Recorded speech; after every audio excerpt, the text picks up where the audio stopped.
திராவிடம் என்றால் இதை குறிக்குது, இப்படி கோட்பாடு அப்படின்னு ஏதாவது சொல்ல தெரியுதா? மரபு இனம்ங்கிறது திராவிடம்ங்கிறது மரபு இனம். சரி, யாரெல்லாம் திராவிடர்? என்ன கேட்டீங்கல்ல, யாரெல்லாம் தமிழர், யாரெல்லாம் திராவிடர்? கன்னடர், தெலுங்கர், துளுவர், மலையாளி, இவெல்லாம் எந்த மொழியிலிருந்து பிரிந்து பிறந்தவர்கள்? தமிழிலிருந்து. அப்ப ஒண்ணு நீங்க தமிழியம்னா சொல்லிருக்கலாம், திராவிட மொழின்னா தமிழிய மொழி குடும்பங்களா சொல்லிருக்கலாம். இல்ல, சரி திராவிடம் சொன்னீங்க. இதுல தெலுங்கர் நாங்கள் மரபினம், திராவிடம் என்பது எங்கள் மரபினம். இல்ல கன்னடர்கள் திராவிடம் என்பது எங்கள் மரபினம், அல்லது துளுவர் திராவிடம் என்பது எங்கள் மரபினம், அல்லது மலையாளிகள் திராவிடம் என்பது எங்கள் மரபினம். யாராவது சொல்றாங்களா?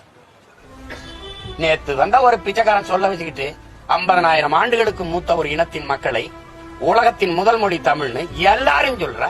அமெரிக்க மொழியல் ஆய்வறிஞர், ஜப்பான் மொழியறிஞர் சுஷ்மோனால இருந்து அலெக்ஸ் குலியில இருந்து, ஏன் நம்ம ஐயா மோடியே உருவா பேசி வர்றாரு. நீங்களே பேசுறீங்க உலகின் தொன்மையான மொழி தமிழ்னு.